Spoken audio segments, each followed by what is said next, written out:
Bonjour à tous, bonjour à toutes, bienvenue dans Tailgate, le podcast 100% NFL des équipes de The Playoff, le premier podcast de cette année 2026. On vous souhaite donc d'ores et déjà à tous une excellente année 2026, plein de succès pour vos franchises respectives, mais aussi dans vos vies, parce que parfois c'est plus intéressant sa vraie vie que la vie de sa franchise.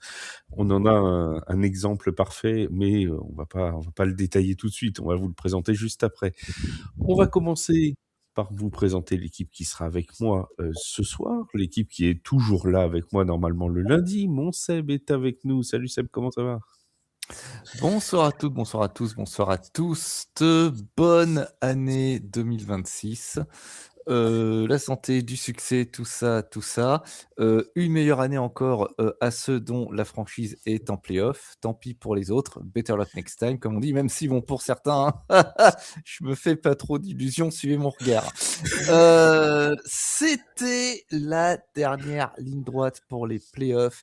Des matchs avec des implications, voire même des confrontations directes qui nous ont permis de déterminer qui n'ira pas. On débriefe tout ça ce soir. Et il y en a qui n'iront pas, on vous le dit tout de suite. Voilà. Il y en a qui iront, mais il y en a qui n'iront pas. Il y en a certains, ça fait quelques semaines qu'on sait que Voilà, qu'ils parmi seront celles pas. qui n'iront pas et qui ont tout perdu dans cette fin de saison, non seulement les playoffs, mais aussi le first pick. Mon Yaya, comment ça va? Bah écoute, tous mes vœux à tous. Alors pas vous les gars, parce que vous êtes méchants, vous êtes vraiment très méchants avec moi. Je vous souhaite de retrouver la raison plutôt que de vous souhaiter des vœux qui n'auraient ni queue ni tête. Retrouver la raison. Je pense que il y a Ni cheveux ni tête pour toi, les vœux. Oh, attends, alors tu peux parler toi, donc s'il te plaît. Tu es du même acabit, j'ai envie de te dire, mais pas le Maccabi de Tel Aviv. Alors attendez, on a un problème parce qu'il y a Vince qui est avec nous depuis des... Je crois que Vince est un peu boomer avec la caméra de son téléphone et qu'il a un peu de mal à utiliser la caméra selfie. Alors visiblement, il nous filme ses pieds. Alors heureusement qu'on est J'ai envie en de live. dire qu'on a eu du bol. J'ai envie de dire qu'on a eu du bol quand même sur le coup, hein, parce que Il nous fait un foot job. L'année 2026 commence merveilleusement. Ah, ça y est, on a retrouvé sa tête.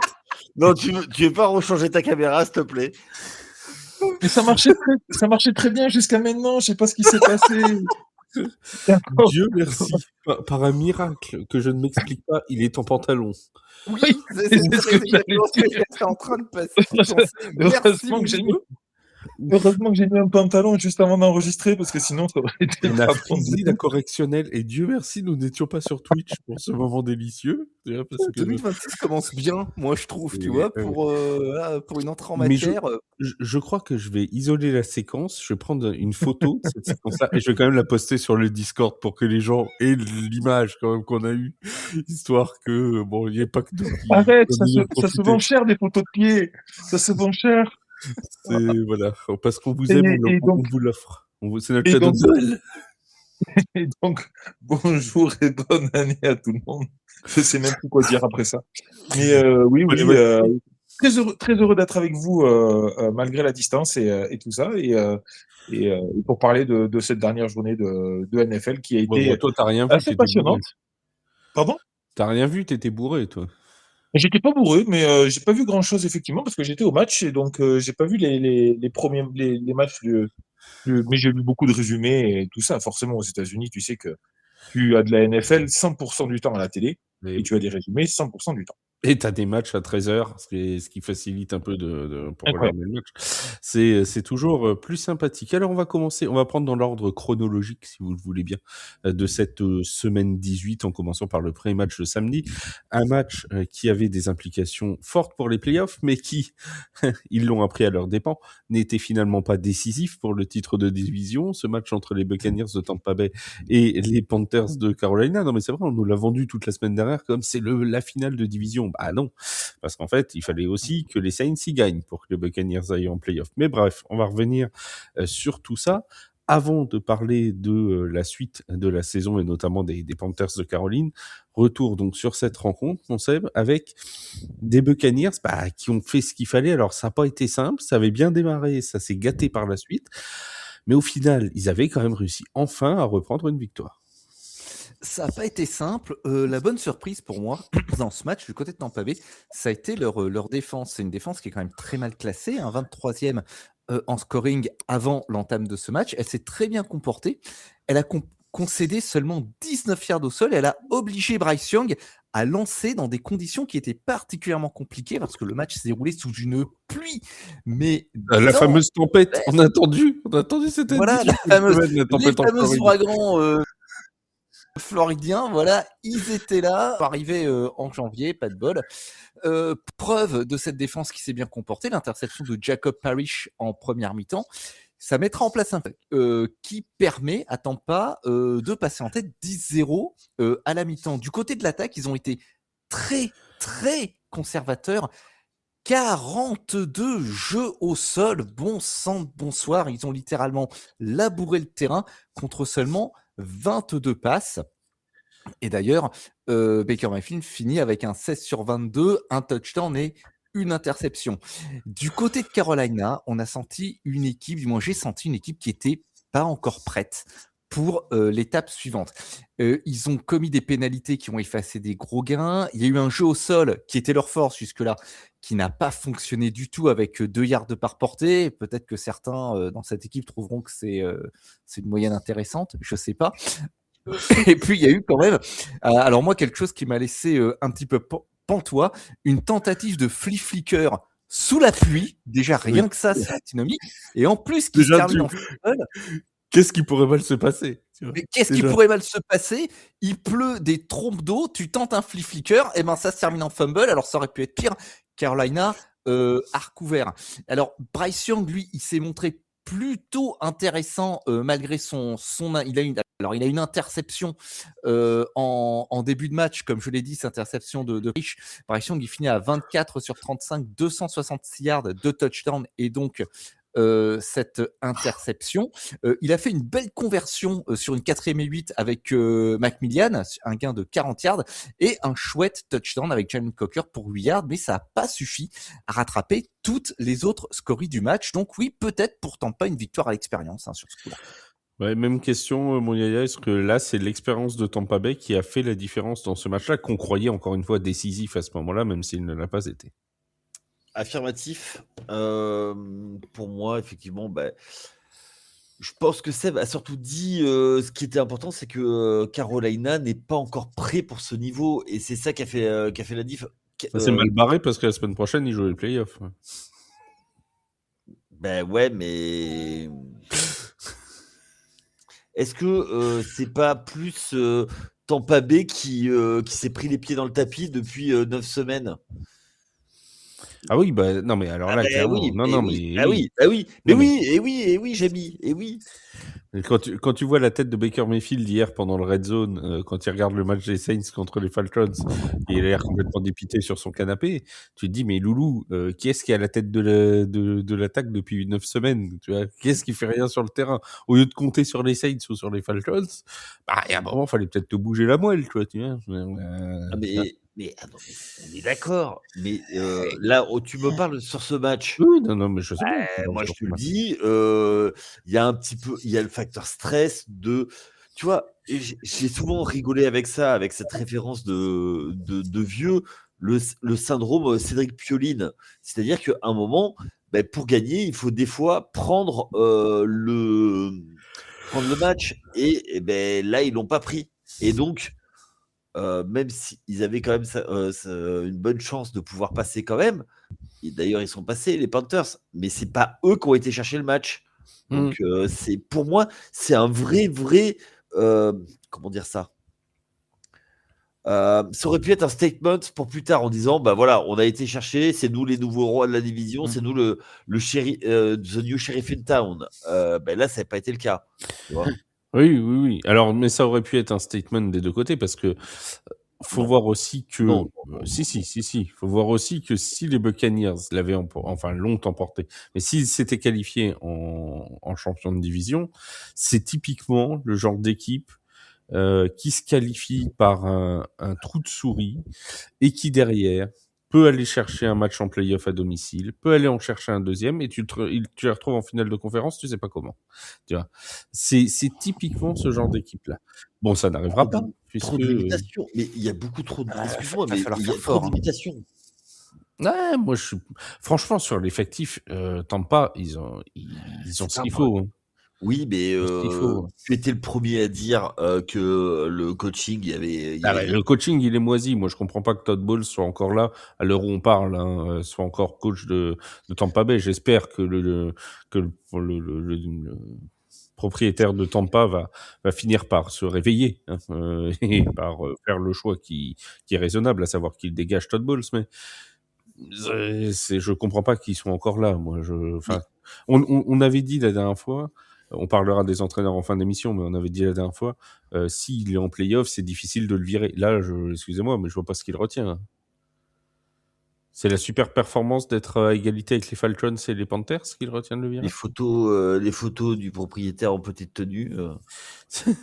faut m'expliquer là qu'est-ce qu'il fait encore là, Todd Bowles, parce que je suis désolé. En fait, à force de lui chercher des excuses, je trouve qu'on oublie quand même beaucoup de choses, et notamment le fait il est aussi responsable de beaucoup de choses au niveau de l'appel des jeux qui n'ont pas fonctionné, et notamment au niveau du gros trou qu'ils ont eu dans leur saison.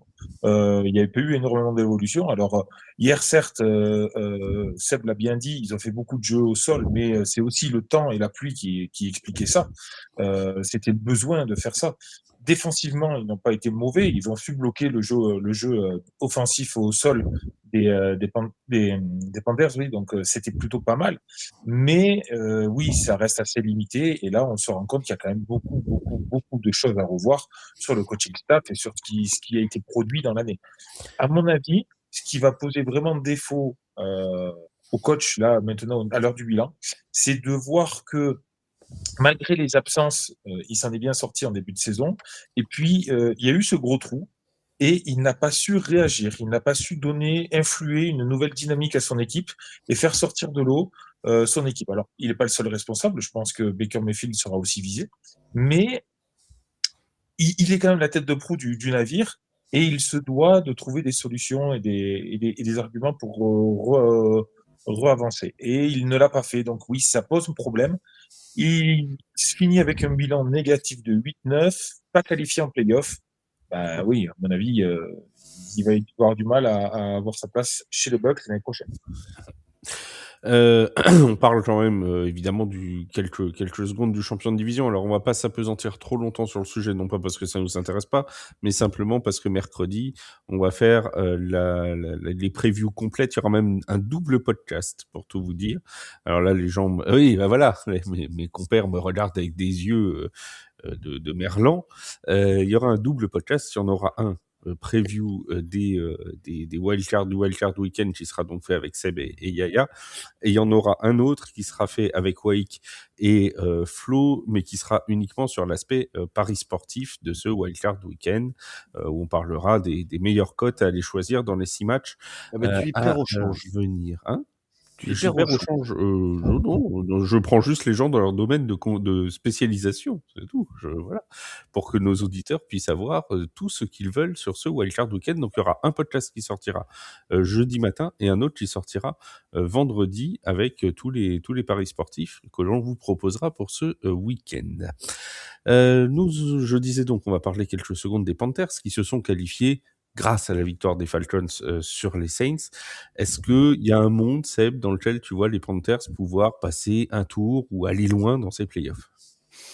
Alors, tu parlais de Paris à l'instant. D'après ESPN, je mettrai pas ma maison dessus.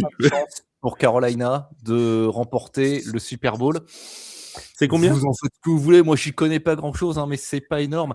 Plus sérieusement, j'ai pas entendu. C'est combien le pourcentage? T'as dit 1,7% de chance de remporter le Super Bowl.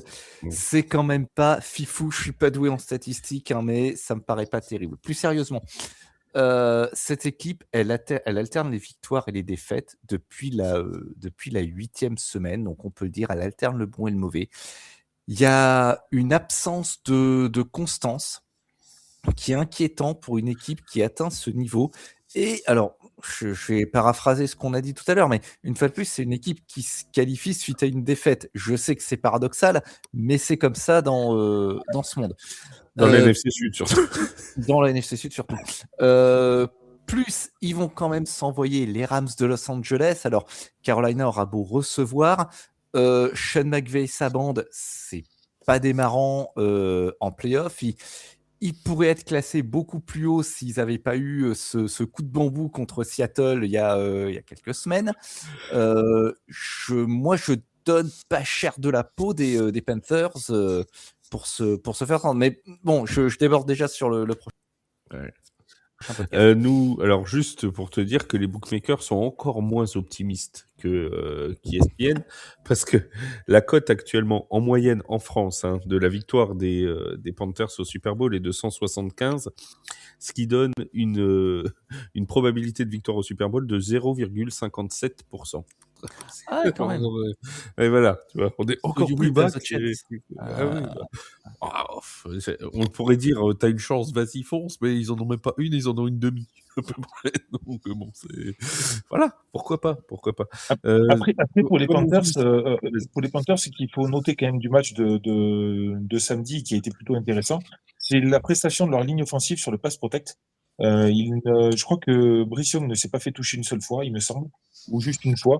Et surtout, par contre, le problème, donc la pass protect a été très bonne. Par contre, le bloc de rush a été assez mauvais. Ils se sont vraiment fait manger sur tous les compartiments de jeu et sur la vitesse d'exécution. Moi, je trouve de la défense des Buccaneers, ils n'ont pas su compléter et rattraper leur retard là-dessus. Mais le pass protect peut être une bonne chose. Maintenant, à Brice Young de s'adapter aussi et d'envoyer des bonnes passes. Toujours dans la NFC, toujours samedi, on avait un choc, et là, il va intéresser particulièrement mon cher Seb, puisqu'on avait un duel entre les Seahawks et les 49ers. La règle du jeu était simple. Le vainqueur allait remporter la division NFC West et par la même occasion le first seed de la conférence NFC, s'offrant ainsi la semaine de repos la semaine prochaine, mais surtout l'avantage du terrain pour toute la durée des playoffs. Si les 49ers l'avaient emporté, ils auraient même eu l'avantage du terrain jusqu'au Super Bowl, puisque le Super Bowl sera au Levi's Stadium de Santa Clara. Mais voilà, on s'attendait à un match explosif, on s'attendait à un match spectaculaire, on s'attendait à une attaque des 49ers qui avait été assez formidable ces dernières semaines. Et ben, on a eu un tout petit scoring, mon Seb. Un tout petit scoring et une toute petite attaque pour les 49ers, une attaque à court de solution ce soir-là face à une défense de Seattle qui a particulièrement bien occupé le terrain et qui a su verrouiller tous les secteurs du jeu. Brock Purdy qui cumule à 127 yards lancés. Au sol, Christian McCaffrey, 23 yards, 2,9 yards par portée. Le meilleur receveur, c'est Joanne Jennings à égalité avec CMC avec 35 yards. Autant vous dire que c'était pas terrible. Et en défense, c'était guère mieux. 180 yards encaissés au sol, 181 par les airs, de très nombreux plaquages manqués, 4 pour Tatum Bethum, 3 pour Malik Mustafa, Dee Winters et Eric Kendricks. Le score est resté serré uniquement parce que Seattle a manqué 2 field goals et une conversion de 4e en red zone. Le point faible pour San Francisco, ça a été la défense, comme attendu. Cette défense, elle est classée 25e contre la passe et 11e contre le sol. Je pense que c'est pas une absence de constance de la part des Niners, ni réellement un accident, parce que les faiblesses dans ce match, on les connaissait. Ce qui a été plus inquiétant, ça a été la protection de passe, et Purdy qui a vraiment été... Il n'a pas été saqué souvent, je crois qu'il n'y a que 1 ou 2 sacs contre les Niners, mais par contre, il a été particulièrement harcelé par le pass rush de Seattle, une protection qui n'a pas bien tenu, une absence de solution à cette protection défaillante, et pour couronner le tout, la seule fois où en attaque les choses se sont bien passées, eh ben, ça s'est terminé par une interception dans la red zone. Donc rien n'a fonctionné pour San Francisco. Le score final 13-3 est très étriqué. Et du coup, San Francisco n'a pas le premier seed, mais reconnaissons-le, que Frisco et le first seed auraient tenu du miracle au regard des oppositions rencontrées au cours de la saison et de ce qu'ils ont pu proposer globalement. Après, c'est pas non plus un accident de parcours. Faut pas oublier que les Niners, là, c'est leur 2e défaite en 8 matchs seulement. On va attendre le week-end prochain. Voilà, avec un gros match qui s'annonce du côté de Philadelphie. Un Philadelphie 49ers qui rappellera quelques souvenirs de finale de conférence d'il y a 3 ans, playoff 2022. Souvenir douloureux. Ouais, souvenir douloureux, oui, 31-7, si je dis pas de bêtises. Ouais, c'est ça. Avec la blessure de Brock Purdy quasiment tout de suite. Voilà, Brock Purdy qui a été saqué 3 fois, effectivement, dans le match, pour un total de perte de 7 yards, ce qui n'est pas non plus complètement délirant. Faut bien le reconnaître. Mon Yaya, ça s'est joué à quoi ce match? On a vu une très grosse défense des Seahawks, qui a été clutch aussi avec ce moment où le touchdown quasiment était promis à Christian McCaffrey, qui drop le ballon et qui retombe dans les mains du défenseur des Seahawks. Une défense très opportuniste, une défense clutch qui a réussi à éteindre complètement l'attaque des 49ers. C'est exactement ça. Et puis après, du côté de Seattle, on a fait son petit match. Alors après, effectivement, ça manque de scoring parce que 13 points. Quand on il a même pas fait d'erreur, dis donc. Il a même pas lancé d'interception. Oui, zéro turnover et il a juste dit à Seb et à moi-même, fermez bien votre grande bouche.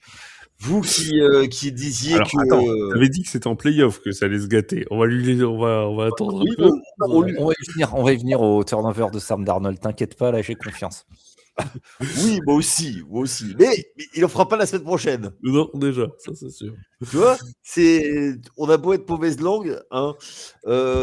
Non, mais après, tu vois, c'était équilibré, 180 yards à la passe, 180 au sol.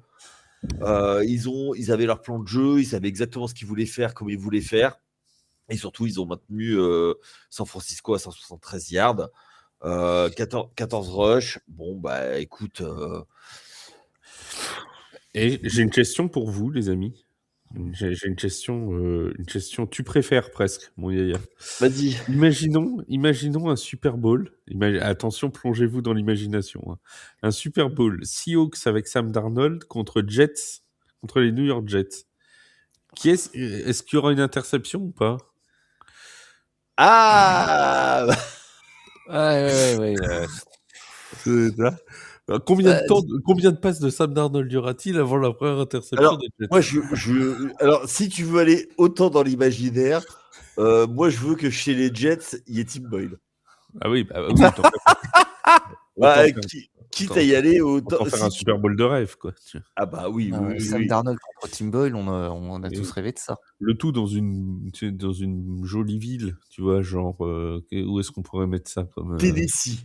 Ouais, Nashville, c'est bien. Nashville, Tennessee, c'est pas mal. Ouais, dans le Tennessee. Voilà, c'est pas mal. Mon petit Vince, là, avant que tu t'endormes, parce que je te vois fatigué. Les yeux qui se ferment, Vince, pendant qu'on parle. Notre voix le berce. Tu l'as vu, toi, le match 49ers Seahawks? T'étais où à ce moment-là? Je l'ai vu dans un bar à Denver. Et c'est sa vie dans un bar.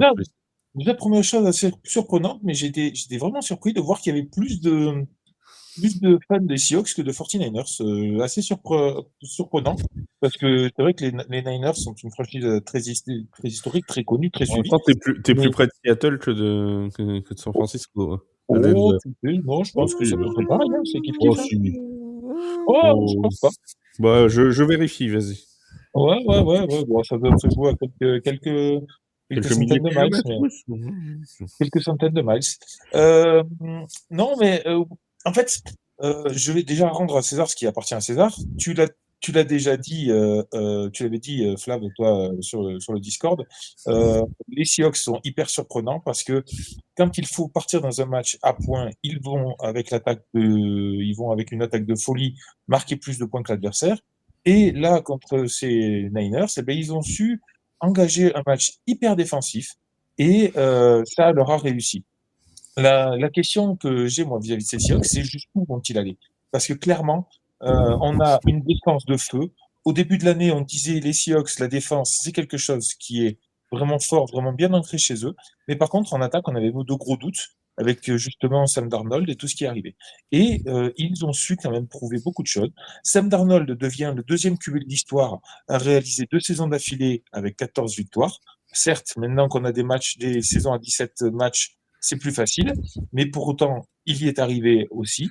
Et donc, je trouve que il n'a pas tout le mérite qu'il devrait avoir, ce Sam Darnold. On n'en parle pas assez, moi, je trouve, dans la lutte pour le MVP. Ok, il a des passes où il est un peu moins bon.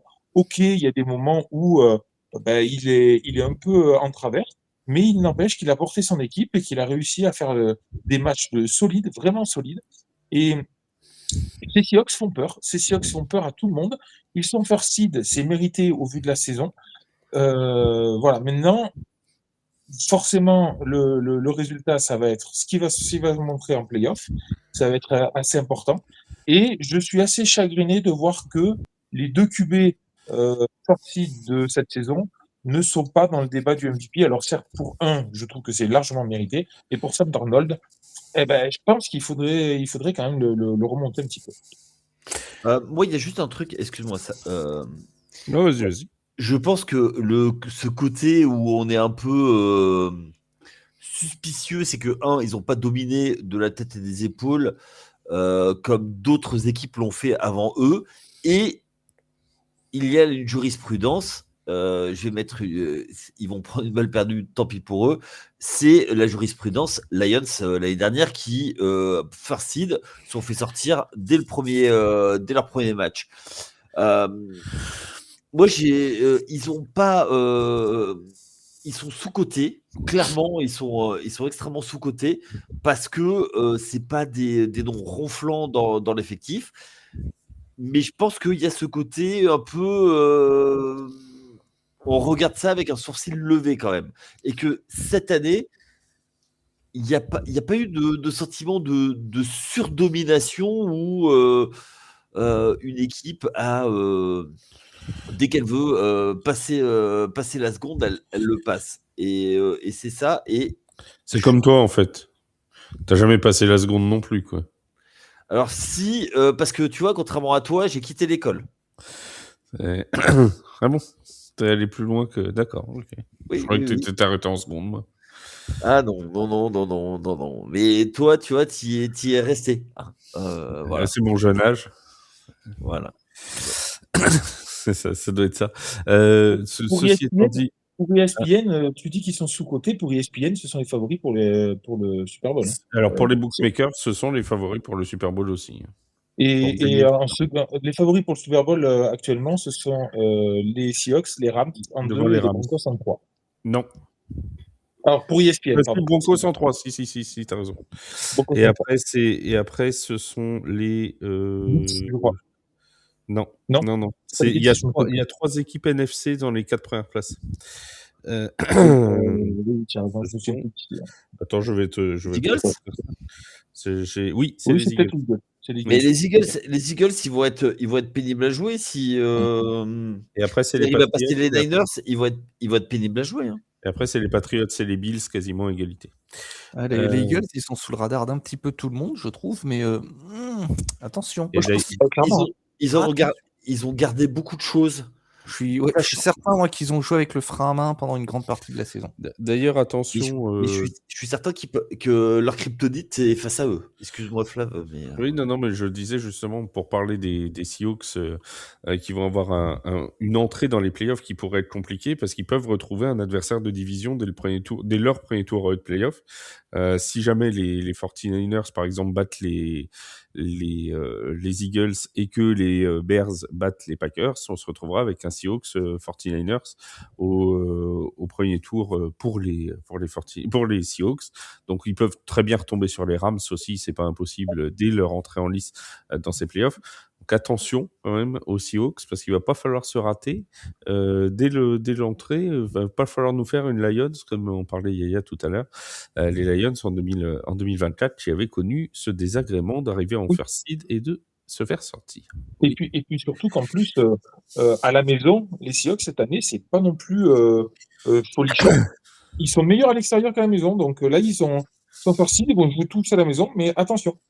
Ouais, alors normalement pour eux ça représente quand même un certain avantage parce que Bien sûr. le Lumen Field est quand même, tu vois, ça aurait été les Rams first seed, comment vous dire.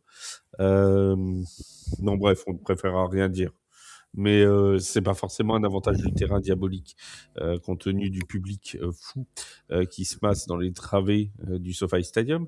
Mais pour le Lumen Field, pour le coup, c'est un avantage. Clairement, oui, non, mais d'accord, mais pourtant cette saison, ils l'ont pas vraiment montré non plus. Non, c'est vrai que ça n'a pas été forcément flamboyant.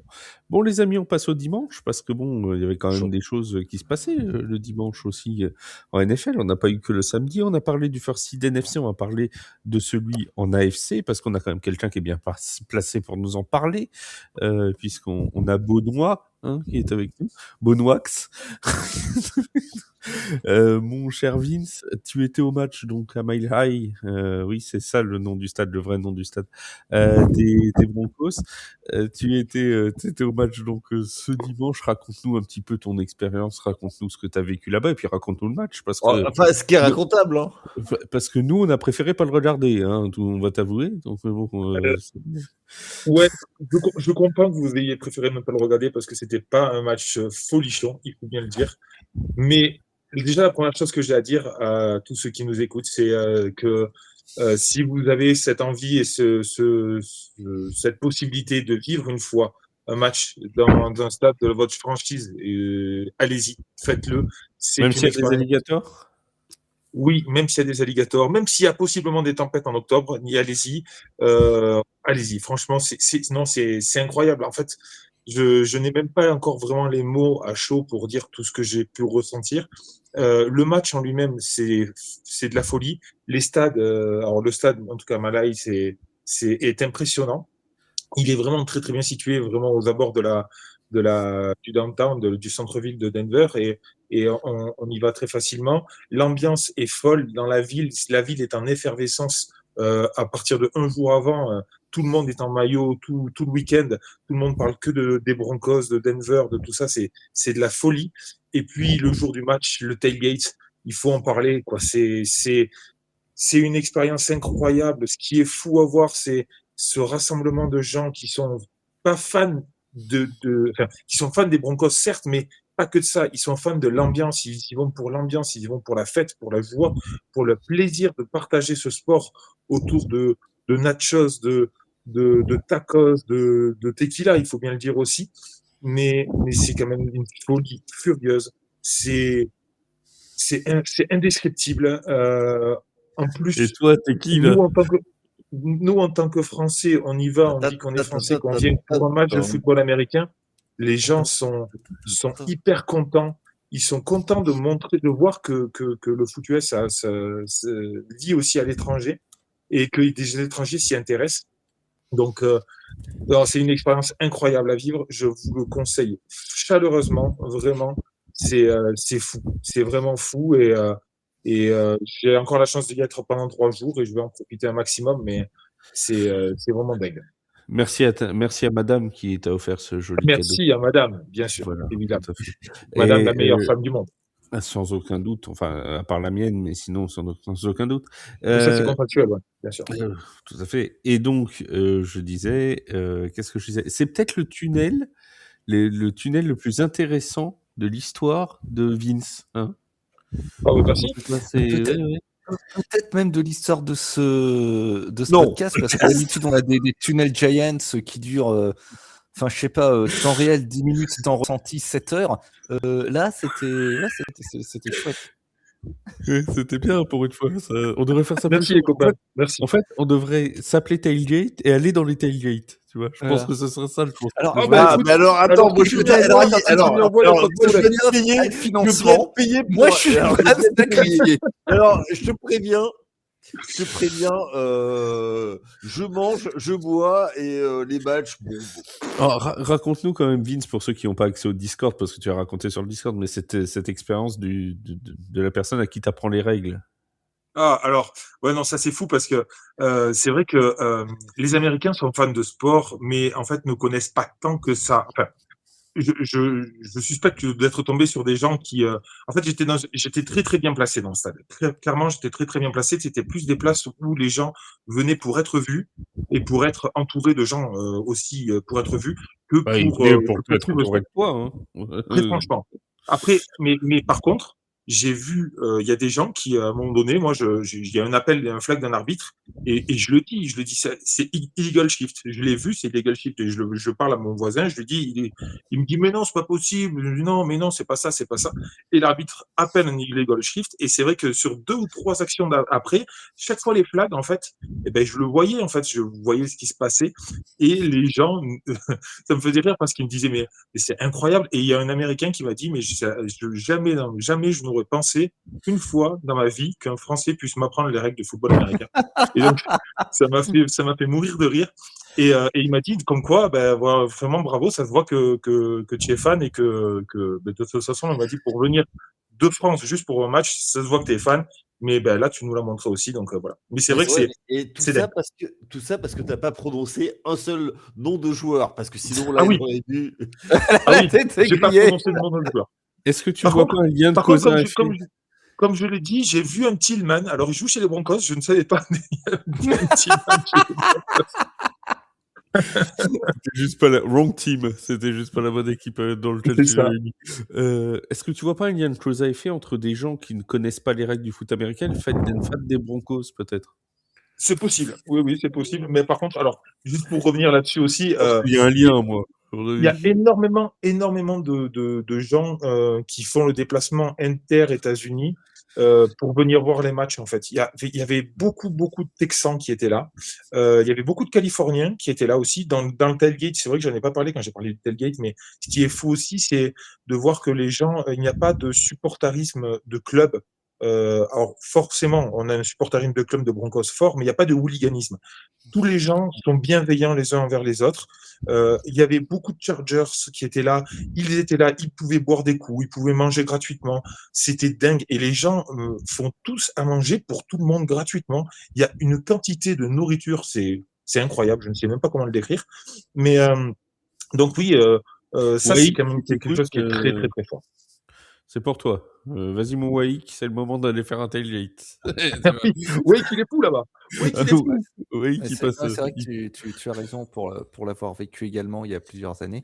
Des phénomènes comme le hooliganisme ou des batailles entre. Déjà, la notion d'ultra n'existe pas Non. parmi leurs fans. Mm. Leurs fans, et c'est vrai que la notion de hooliganisme ou de violence dans les stades, ça n'a rien à voir. Ce C'est qui est marginal. incroyable, en fait, moi j'ai toujours dit ça comme ça, le tailgate, tu as 20 ou 30, des dizaines de milliers de personnes qui se retrouvent pour manger, picoler ensemble avant un match de foot, et il n'y a pas une paire de claques. À rien. Non. Il n'y a même pas un mot plus. Ça se chambre, mais gentiment, comme ça se chambre entre nous, quoi, quand on fait les podcasts. C'est pour ça qu'on s'appelle tailgate, en fait. Alors que ces gens-là sont armés. Il faut s'en souvenir. Pas nous, hein, je tiens à le préciser. Voilà. Non, mais c'est fou parce que moi j'avais un peu cette appréhension-là du tailgate, et en fait, comme tu le disais, en fait, il n'y a pas d'ultra, sauf dans le tailgate. Il y a des gars ultra dans le sens, ils ramènent tout à bouffer pour tout le monde. Il y a un gars, j'ai pris des photos, il m'a dit, bah là, j'ai à peu près fait à manger pour une centaine de personnes qui va défiler devant mon truc, qui viennent se servir. Il donnait à manger au service de sécurité du stade. C'est de la folie. Je demande un temps mort parce que quand même, j'en viens de dire qu'on n'était pas armés. Juste pour vous dire ce que Yaya vient de marquer dans le chat privé, parce qu'on a Vince. Si, je vais le dire. On a Vince qui nous explique de très belle manière ce qu'il a vécu, et Yaya qui croit important de rajouter. Moi, j'ai une arme dans mon boxer. Voilà ce qu'il nous dit. Voilà l'état de voilà l'état de cet homme qui montre une décadence incroyable quand même. Mais il est temps que la saison se termine, hein, parce que pour lui, elle s'est terminée déjà bien longtemps. C'est ça qui m'inquiète. Rassurez-vous, chers auditeurs, mais on parlera plus des Giants, donc il n'y a pas de problème. On entrera moins Yaya, mais c'est chaud quand même.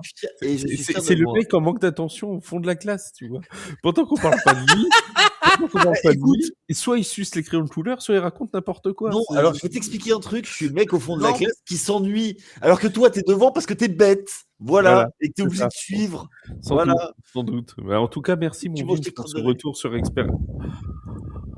Pour ce retour sur expérience. Et on a compris pourquoi on s'appelait Tailgate, parce que nous, c'est pareil. Yaya, il picole, nous, on mange bien, et on passe Mais ça par dans la contre, bonne humeur. Alors, je bouffe mais aussi. très sérieusement, c'est vrai que notre podcast, j'y ai pensé aussi quand j'ai vécu le Tailgate, et je me suis dit, ça m'a vraiment fait chaud au cœur qu'on s'appelle aussi Tailgate, parce que pour moi, ça véhicule vraiment ce que j'ai vu hier, à savoir vraiment de la complicité aussi entre nous et ce qu'on essaie de passer, c'est-à-dire avant tout le sport en lui-même, plutôt que les équipes que l'on supporte, même si forcément on a un petit cœur de supporter aussi.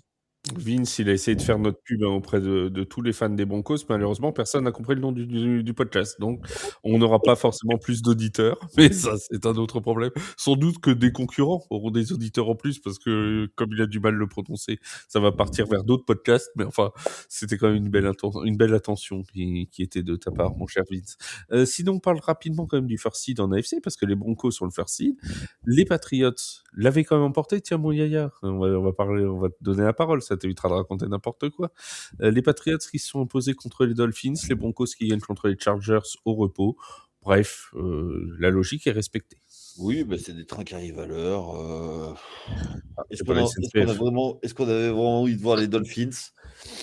Voilà, ils n'auraient pas été là, c'était pareil, hein. Non, mais très belle saison des Patriots. Ils ont profité à fond de leur calendrier qui était pas forcément le plus relevé.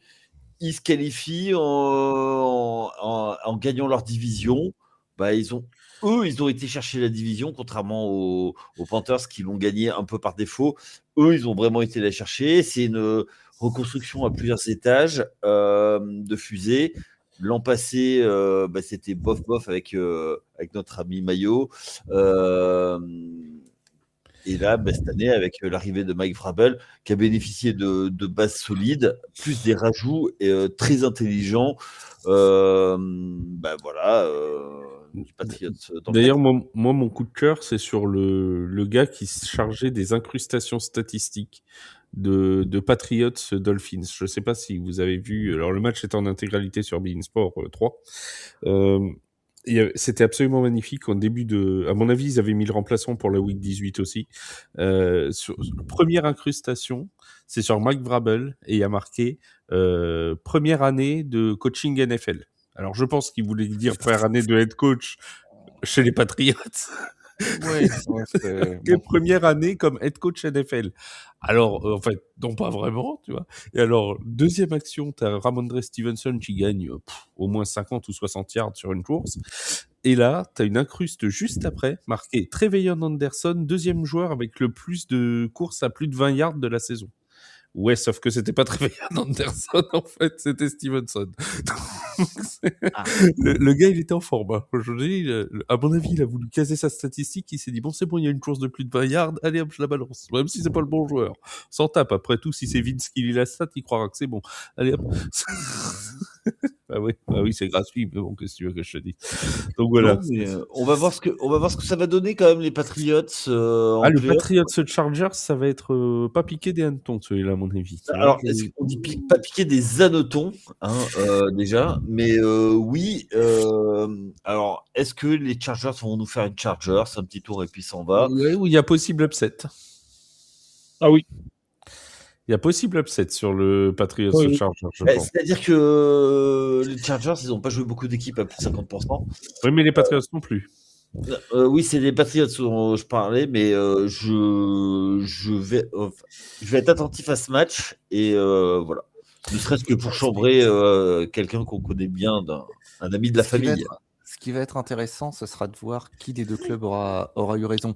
Les Chargers qui ont laissé leur titulaire au repos ou les Patriots qui ont fait donner tout leur effectif avec le résultat que l'on sait. C'est deux approches très différentes des playoffs. Donc, bon, du coup, les Chargers, on a vu ce que ça a donné, puisqu'on avait la légende Trey Lance en quarterback et surtout, et malheureusement pour lui, une ligne offensive, mais alors vraiment composée de briques et de broc. C'était la 29e combinaison de la ligne offensive. pour les Chargers. C'est dire s'ils ont un problème dans ce secteur des jeux. Et moi, j'ai peur que la semaine prochaine, c'est ce qui leur coûte cher. Ah bah, de toute façon, ça va être la protection de Justin Herbert, ça va être le point. C'est le point déjà qui pose problème depuis 3, 4, 5 matchs. Moi, je me rappelle du match contre les Eagles où il s'est fait martyriser pendant tout le match. Contre les Texans, c'était pas mieux non plus. Bref, c'est vraiment le gros point noir. Depuis Écoute, la c'est blessure simple. de Joe Alt. Ouais. Depuis la blessure de Joe Alt, tout a foutu le camp et c'est très simple. Là, d'après ESPN, l'O-line des Chargers, elle est classée dernière en protection de passe, avant-dernière sur le blocking de course. On en est là.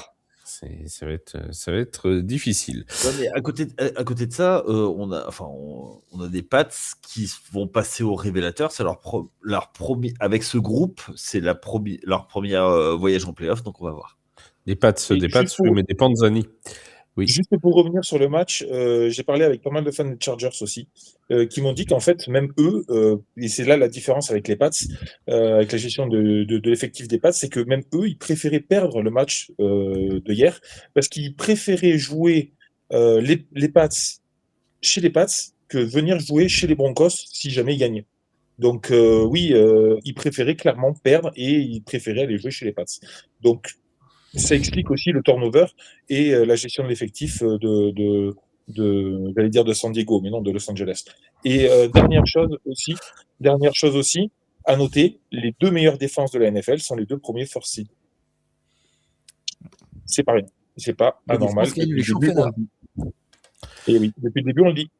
Et oui. Bon, reste encore à gagner le championnat. Ça, c'est d'accord, mais n'empêche que moi, ça me fait plaisir de voir que ce sont les 2 meilleures défenses qui sont. Après, chez les Seahawks, de toute façon, en scoring, en attaque, avant cette semaine 18, c'était la 2e meilleure. Et en défense, c'est très bon aussi. Donc, dans les 2 cas, si c'est eux qui gagnent, on pourra dire que l'attaque ou la défense fait gagner des titres. Hein, tu vois, ça reviendra au même. Ils disent qu'il y a 3 équipes qui sont dans les top 1 défense et offense à NFL cette saison. C'est Seahawks, Rams et Broncos. Voilà. On peut passer à la suite parce qu'on a quand même un dernier match assez intéressant à débriefer. Hein. Un petit Steelers-Ravens. Ah oui, c'est vrai. Et qui là aussi nous disait une chose très simple. Le vainqueur va en play-off, le perdant va à Cancun.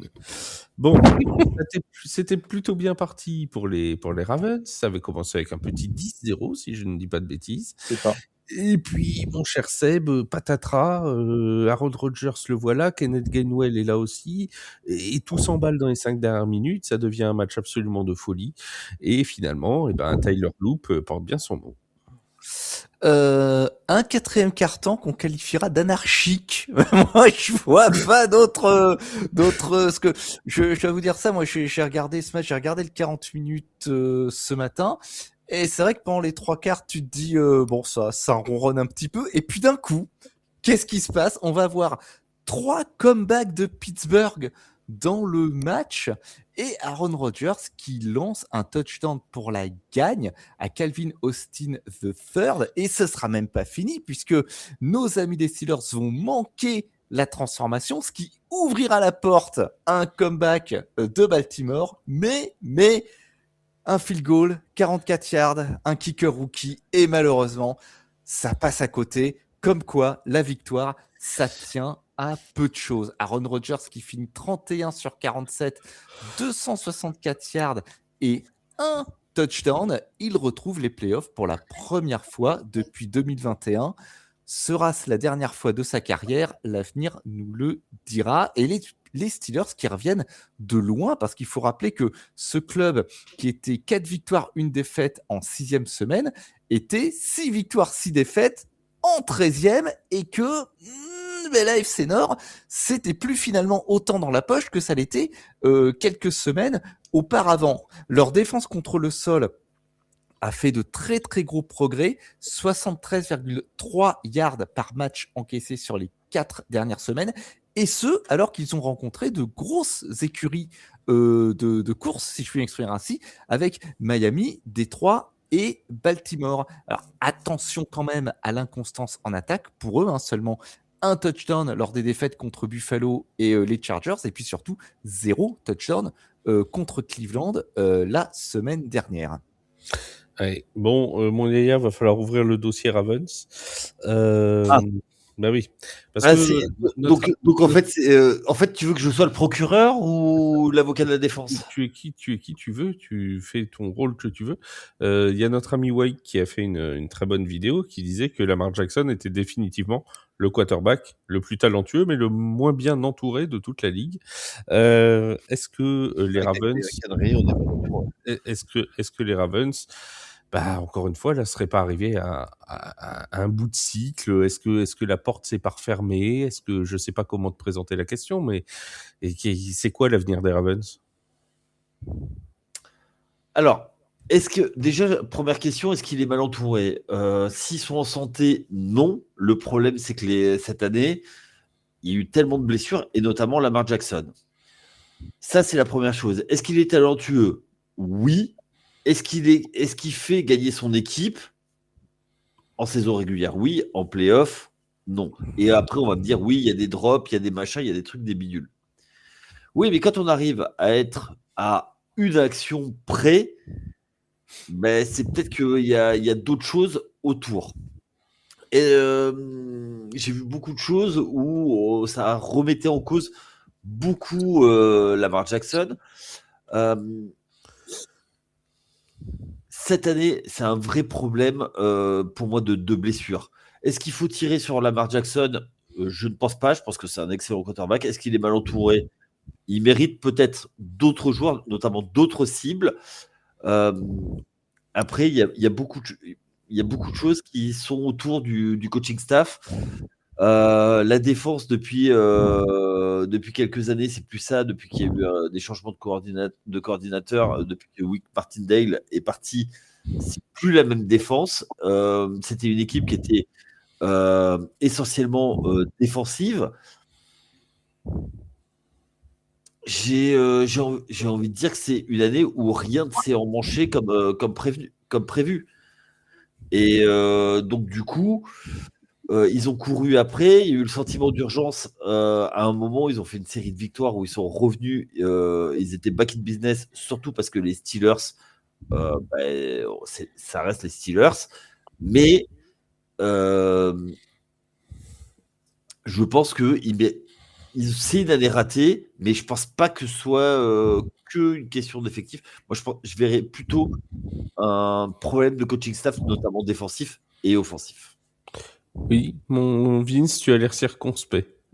Non, mais on vient de vivre 5 minutes de tunnel Ravens de la part de Giants pour juste dire que au final, Lamar, on ne savait pas s'il était vraiment bien entouré ou pas encore, donc je trouve ça drôle. Mais, non, je me moque un peu d'Yaya, mais oui, Lamar Jackson, la question va vraiment se poser. Ce qui se dit, c'est qu'on réfléchit du côté des Ravens à lui proposer une prolongation assez haute, donc pourquoi pas.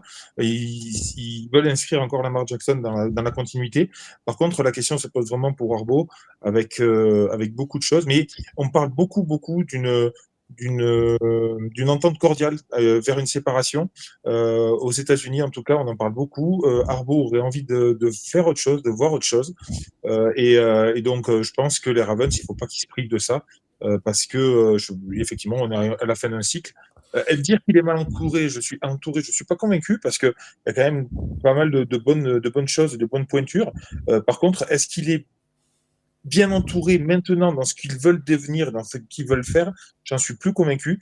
Derrick Henry, un running back de 36 ans avec le poids qu'il a, ça peut commencer à poser problème. Et à mon avis, on est plus sur le déclin que sur une montée en puissance de ce bonhomme, même si j'adore ce qu'il a pu faire. Et qui finit bien la saison, mine de rien, parce qu'encore hier, il fait un match à 120, quasiment 120 yards, je crois. Mais un running back de 36 ans, c'est 32 yards, il fait hier? Non, 32 ans. Ah, 32 ans. Je croyais 32 yards. Mais non, il a plus que ça, non? Non, il a 32 ans, Vince. Il aura 32 ans cette année. Je me suis trompé. Et ben voilà, après le tunnel Yaya qui sert à rien, mon intervention qui sert à rien non plus. Voilà. Donc les noms, les âges, Ah non, mais c'est problématique, c'est problématique. Non, mais en fait, il le compte en âge de chien, tu vois, c'est problématique. Il compte en âge de cheval. Mais Il bon, avec les Broncos, il compte tout en après, cheval. après, très franchement, je pense qu'il va falloir changer un petit peu des choses. Malgré vraiment le gros point noir des Bengals cette année, où ils n'ont rien pu faire cette année, on s'est dit il y a vraiment une place à prendre dans cette division, et il a fallu que ça se décide au dernier moment. Alors, Mike Tomlin arrive à finir encore en bilan positif avec Aaron Rodgers, c'est très bien. Je pense que les Ravens sont un peu dégoûtés d'avoir laissé passer celle-là. Oui, Ouais, je pense. Oui. Et pour revenir sur ce que disait tout à l'heure sur la défense des Steelers, ok, la défense des Steelers ça a été pas mauvaise. Par contre, ils se sont quand même troués sur 2 jeux complets. Là.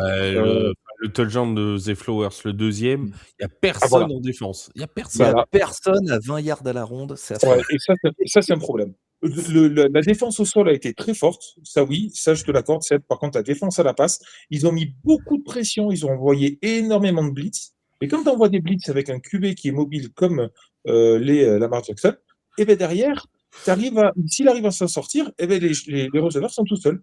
Et donc forcément, et ben ça crée de la distance et ça crée des touchdowns. Ouais, ça a été effectivement plutôt compliqué. Je vais juste rappeler les scores de cette semaine 18 et ensuite on va parler rapidement des coachs qui ont été renvoyés pendant ce Black Monday au moment où on enregistre. Il est 22h en France, il est donc 14h du côté de Denver. C'est ça, bon, C'est ça. Ouais, t'as C'est vu, ça. hein, fort, hein. Moi, je sais compter, contrairement à d'autres. Alors, les Buccaneers se sont donc imposés 16-14 face aux Panthers. Les Panthers sont tout de même champions de division NFC Sud. Les Seahawks s'imposent 13-3 sur le terrain des 49ers. Les Texans s'imposent 38-30 au forceps contre les Colts. D'ailleurs, un coup de chapeau aux Colts parce que ils ont quand même tout donné jusqu'à la fin de saison alors qu'ils avaient plus que des vents contraires. Et encore contre les Texans, ils ont sorti un match qui a été particulièrement intéressant. Donc un coup de chapeau quand même à Indianapolis qui n'a rien lâché. L'exclusion d'Alec Pierce, oui. De Tillman, l'exclusion de Tillman. Des Colts, le fameux. D'ailleurs, on le reverra plus sous le maillot des Colts, Tillman. Les Giants qui s'imposent 34-17 face aux Cowboys. Bon, bah ça c'était écrit. Ça c'était écrit. Et la On l'a dit 3 mois avant. Regardez les podcasts, réécoutez les podcasts qu'on a fait à partir d'octobre, je pense qu'on en parle. Je crois qu'on le dit toutes les semaines depuis octobre qu'ils avaient gagné ce match-là. Donc, de toute façon, vous le savez, c'était écrit. Les Browns qui s'imposent 20-18 face aux Bengals. Alors, les Bengals qui font se jouer Joe Burrow, on ne sait pas trop pourquoi dans ce match-là. Alors, moi, j'ai une théorie. J'ai une théorie aussi. Il a fait le travail. Ta théorie, mon Yaya? C'est que c'est des peintres et ils servent à rien. Mais putain, mais les Bengals, mais il faut qu'ils arrêtent. Alors déjà, ils ont servi à donner le record de sac à Miles Garrett. On aurait dit l'année dernière Mike Evans avec ah bah oui, là, clairement, c'était la même. D'ailleurs, j'ai fait la même analogie quand j'étais avec Nathieu sur sa chaîne Twitch hier soir. J'ai dit exactement la même chose au moment du sac de Miles Garrett. J'ai dit, tiens, on dirait les Saints l'an dernier avec Mike Evans et les milliards. Tu vois. Ça vous avez tout à fait pareil. Alors moi, j'ai une théorie sur Joe Burrow, c'est que je pense qu'il voulait qu'il se blesse là. Comme ça, il avait fait son quota de blessures pour 2026 pendant l'intersaison. Tu sais. Et comme ça, peut-être qu'il pouvait l'avoir la saison prochaine sans problème, tu vois. Ça se trouve, ils se disent, il faut qu'il soit blessé 3 mois par année civile, donc ils voulaient le blesser avant, tu vois. Mais ça n'a pas marché.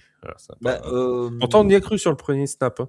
Mais tu sais qu'il faudrait peut-être pas qu'il demande son trade et qu'il fasse pas du boudin et qu'il se barre. Hein. Alors attendez, parce que j'ai une info qui m'arrive précisément à ce moment-là. De Yann Rapoport qui dit que Todd Bowles n'a pas encore rencontré les propriétaires des Buccaneers. Alors attention, ça va peut-être bouger dans les prochaines heures. Si ça se trouve, Todd Bowles va peut-être sauter aussi, parce qu'apparemment, il n'a pas eu son rendez-vous de carrière encore. Il n'est pas sauvé, le garçon. Il n'est pas sauvé, moi je vous le dis.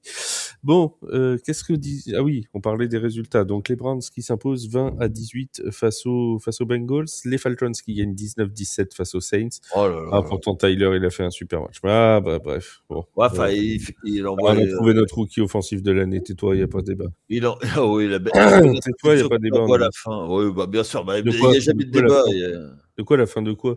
Qu'est-ce que tu me parles là? L'interception à la fin dans le winning drive, pour le winning drive. Oui, alors déjà, c'est pas le winning drive parce qu'il y a du temps après. Et d'ailleurs, il marque un touchdown, il lance un touchdown 1 minute plus tard, pour info. Mais enfin bon, si tu avais vu le match, tu le saurais, tu vois.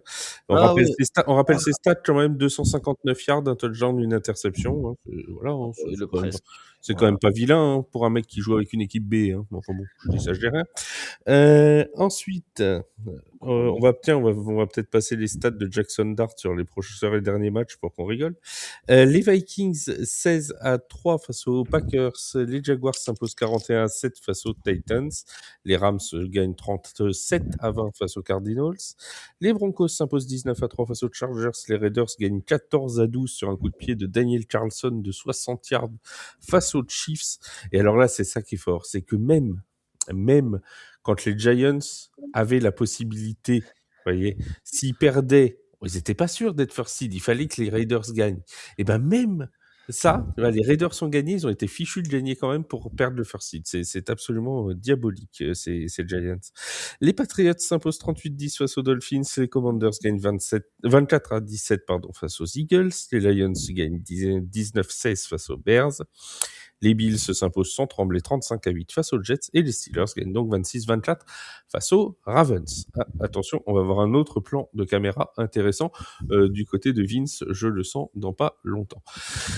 Les amis, juste un petit point rapide sur les entraîneurs qui ont été renvoyés au moment où on enregistre ce podcast. Ils sont au nombre de 4, si je ne dis pas de bêtises. Raheem Morris, c'est 5.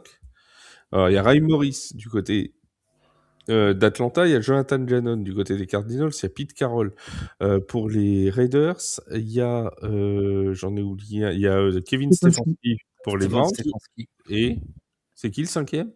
Kafka. Mais qu'est-ce que tu racontes? Mike Kafka, coach intérim des. Mais c'est un coach intérim par définition, son contrat il s'arrête à la fin de saison. Arrête de parler des Giants comme si c'était. Mais il est débile, il fait exprès. Mais arrête ça. Alors, s'il te plaît, déjà, on va se calmer. Hein. Mais attends, parce que, s'il te plaît, quand même. Mais les coachs, ils font pour qui, la flamme? Les coachs qui ont été renvoyés, est-ce que Mike Kafka a été renvoyé? Bah là, oui. Non. Mais non, il n'a pas été renvoyé, c'est la fin de son contrat. Bah oui. C'est la fin de son contrat. Donc il n'est pas renvoyé. Il était en CDD, son CDD est terminé. Fini. Voilà. Il le voit au chômage, d'accord, mais il n'est pas renvoyé. Est-ce que tu as vu une notification dans la journée disant le coach des Giants a été renvoyé? Non. La seule chose qu'on a vue du côté des Giants, c'est le GM a été maintenu, ce qui est une erreur abominable. Mais peu importe, c'est pas le sujet. Tout le monde n'est pas d'accord avec ça. Est-ce que tu as vu une news dans la journée qui dit le coach des Giants? Non. Est-ce que tu as une news qui dit des Giants? Non, il n'y en a pas eu. Il n'y en a pas eu dans les choses.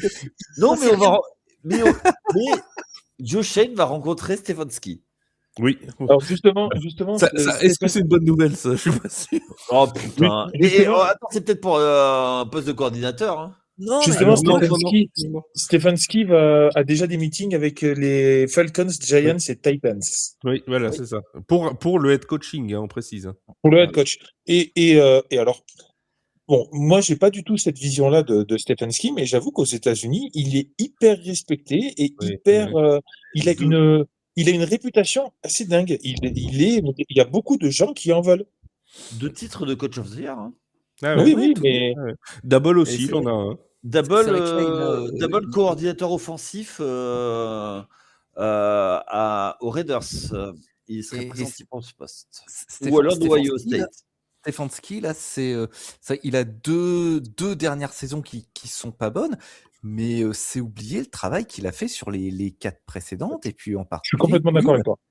Où il amène, il parvient à amener les Browns en playoff après avoir essoré 6 quarterbacks, et puis avec un effectif qui est pas de première qualité. Donc non, moi je suis persuadé qu'il va trouver un très bon job très rapidement, Kevin Stefanski. Je pense aussi un poste de head coach. Les plus gros défauts qu'on lui reproche, en fait, c'est de ne pas avoir su développer les jeunes talents. Et ça, c'est vrai que malheureusement, c'est le cas. Et surtout, ce qui fait tâche, c'est le nombre de QB qu'il a vu passer. Et que dans tous les QB qu'il a vu passer, il n'y en a pas un qui a su vraiment prendre le lead et qui l'a su développer fortement. Parce que quand on se dit, bon, il y en a 3 ou 4 et les 3 ou 4 ont floppé, bon, ok, c'est peut-être un manque de chance. Mais là, il y en a eu énormément. Il a essayé de donner sa chance à beaucoup de monde et il n'a pas réussi. Et ça, c'est potentiellement quelque chose qui est plus problématique. Donc, peut-être viser une franchise où il y a déjà un QB installé, ça serait peut-être mieux pour lui. Je sais pas. Oui, ça peut être une solution, effectivement. Vous avez vu qui est le troisième favori des bookmakers pour prendre le poste de coaching chez les Browns. Alors, le premier, c'est Clint Kubiak. Le deuxième, c'est Kingsbury. Et le troisième, attention, vous n'êtes pas prêts, hein. Ah ben non, là, je suis pas prêt, non. John Mike Gruden. McDaniel. Oh merde. Ah, oh les pauvres.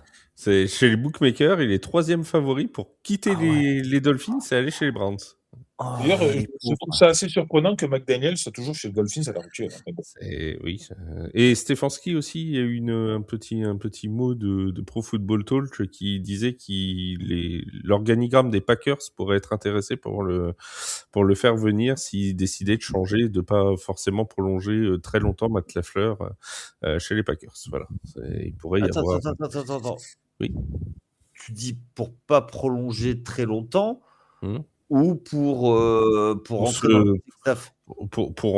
Non, c'est en gros si avec Matt LaFleur ils s'entendent sur une fin de contrat parce je crois qu'il a été prolongé que jusqu'à 2026 si je dis pas de bêtises, Matt LaFleur. Donc s'ils arrivent à faire une rupture conventionnelle, tu vois, sachant que le nouveau président des Packers est un fan des Browns depuis sa plus tendre enfance et qu'il adore Kevin Stefanski. Voilà, il pourrait y avoir un rapprochement entre les deux. Après, ça, c'est les infos de Pro Football Talk. Moi, voilà, c'est des bruits de couloir, hein. Je suis pas sûr que ça se fasse. Est-ce qu'il y en a un dans ces noms-là qui vous surprend? Est-ce que vous vous dites, ah bah tiens, c'est quand même surprenant que lui ait été viré là, soit Jonathan Gannon. Moi, je l'ai dit sur le Discord, mais Pete Carroll, ça me surprend. Non, c'est pas sérieux. Non, Oui. parce que, ok, ils ont été nuls, mais je sais pas, c'est sa première année. C'est sa première année. Sérieux, Vince. Non, ça Non, c'est. Alors, Vas-y, attends, développe ton argument et après je développerai le mien, vas-y. en fait, non, mais Et moi aussi, alors, après. là où je suis d'accord, là où je vais déjà être d'accord avec vous avant même que vous ayez parlé, c'est que oui, il n'a rien montré, il n'a rien fait. Les Raiders ont été insipides toute la saison. Voilà, ils n'ont rien proposé. Depuis Par 5 ans. contre, ils sont arrivés et en fait, il est arrivé, il n'a pu se mettre, il n'a pas vraiment eu le choix de tout ce qu'il a voulu faire. Il arrive, il a le premier pick à la draft. Laissons-le voir ce qu'il arrive à faire avec ce first pick. Attends, Moi, t'as dit j'aurais bien voulu voir ça. il n'a pas eu le choix de tout ce qu'il voulait faire. Mais non, mais enfin, je sais pas. Je trouve que c'est assez brutal et assez rapide de ne le laisser qu'un an. Je sais pas. Après, oui, ça a été nul, hein, clairement, ça a été nul, indigent, mais je sais pas. Oui, Vince, vas-y. je suis absolument d'accord avec tout ce que tu as dit, mais tu oublies un point essentiel dans ton argumentaire. On est aux Raiders. On est aux Raiders. c'est vrai, Et Pas d'accord du tout avec l'argumentaire, moi. dès la première année, parce qu'il a fait une très mauvaise saison, bah, quand on est aux Raiders, moi, ça m'étonne pas. Ça m'étonne absolument pas qu'ils aient dégagé Pete Carroll sans lui laisser entre guillemets la chance de voir s'il pouvait faire plus. Je te rappelle qu'on parle d'un club qui historiquement a viré un coach qui les a amenés en finale de conférence. Oui. Vas-y, mon Yaya, et puis après, je finirai, je conclurai moi. Alors moi, il y a plusieurs choses. C'est que effectivement, je suis un petit peu d'accord avec ce qu'ont dit mes camarades. Ah, moi, pas du tout. Non mais en fait, le truc, c'est que dès son arrivée, la planche était savonnée. On savait très bien que le nouveau actionnaire qui veut prendre du poids à l'intérieur n'en voulait pas. Tom Brady n'en voulait pas. Et il est arrivé dans l'actionnariat pour refaire décoller les Raiders. Et il n'a jamais voulu de Pete Carroll. Pete Carroll, et puis, excusez-moi, mais il est plus âgé que ma mère, Pete Carroll. Mais les gars, enfin, moi, il y a un truc que je comprends pas dans votre argumentaire, c'est que on a l'impression que c'est injuste ce qu'il vit, mais le mec, on l'a fait venir. On est tous d'accord là-dessus. Vince, tu dis, il a pas eu le choix de ce qu'il faisait. Mais qui est-ce qui a choisi le QB cette année? Qui est-ce qui a fait venir Geno Smith? Mais Geno Smith, c'est de la daube. Non, mais c'est pas la question. Qui est-ce qui l'a choisi? C'est pas Tom Brady. D'accord. C'est Pete Carroll. Qui est-ce qui a choisi le coordinateur offensif? Qui est-ce qui a fait revenir Chip Kelly en NFL? C'est Pete Carroll. D'ailleurs, Chip Kelly qui a servi de fusible, hein, au passage, pendant la saison, hein, soit dit en passant. Non, mais complètement. Le mec, il a un QB qui est loin d'être un rookie, hein, quand même. Geno Smith, on en pense ce qu'il veut, mais il a une petite expérience en NFL. Il a Brock Bowers, l'un des meilleurs tight ends de toute la ligue. Il a Ashton Genty, sans doute celui qui était pressenti pour être l'une des meilleures recrues offensives de la draft 2025. Il a Jacoby Meyers en début de saison, qui maintenant explose du côté des Jaguars. Il a Max Crosby en défense. Il finit avec 3 victoires. Mais il aurait dû prendre la porte déjà il y a 6 mois. Hein. Il aurait jamais Il y a 6 mois, la saison n'avait pas commencé. Eh ben, il y a Fab. 3 mois. Il aurait jamais dû signer. Il aurait jamais dû signer. C'est arrêter l'erreur de de me faire croire casting que- dès le faut arrêter de début. me faire croire que c'est pas juste. On va lui Non, laisser mais combien de On temps t'a pas dit 3 que c'était ans pas, mais on t'a pas dit que c'était pas juste. On t'a Mais ça, juste. tu me dis que la planche elle est savonnée depuis le début, mais Mais oui, mais elle il est fallait pas le savonnée prendre. depuis le Mais début. Mais en fait, c'est pas la faute de Pete Carroll. C'est Bah, c'est de sa faute si c'est un son mauvais équipe est casting. nulle. T'as Mais vu putain, le casting qu'il a? Mais toi, on te propose un poste. Tu vas pas dire non. Tu vas pas. Mais on te propose de l'argent pour faire ce que t'aimes. Mais Tu vas pas dire non. mais là, de l'argent, il va Oui, en avoir en plus avec les frais de licenciement. Ça va Mais être un autre oui, problème. mais Mais bien sûr. Mais il les a raison. Raiders, d'ailleurs, l'an C'est pas prochain, lui. l'an prochain, vont verser 50 millions, hein, leur ancien coach, hein, de frais de licenciement. Ah oui, bah c'est les spécialistes. Moi, je rêve qu'il me signe en tant que coach. Tu Une vois. organisation Et de- toujours aussi saine. Mais, C'est- non. Mais moi, qu'on me dise, bah, je trouve pas ça logique qu'il soit viré, il faut lui laisser du temps. Et, enfin, Mais les il a gars, pas de temps. Il risque une crise cardiaque euh, sur le bord du terrain à n'importe quel moment. il aurait eu un quarterback rookie, il y serait allé avec Aidan O'Connell il y a 2 ans, machin tout, il avait un quarterback rookie, pas de ligne, pas de machin, qu'il ait des excuses, je veux bien. Mais quand tu vois ce que certains font avec l'effectif qu'ils ont de brick et de broc, et que tu vois l'équipe de Las Vegas qui finit à 3 victoires, et encore, parce qu'ils vont en chercher une à la dernière seconde contre une équipe qui est déjà à Cancun, non, moi je suis désolé, mais je trouve pas ça illogique qu'il soit dehors.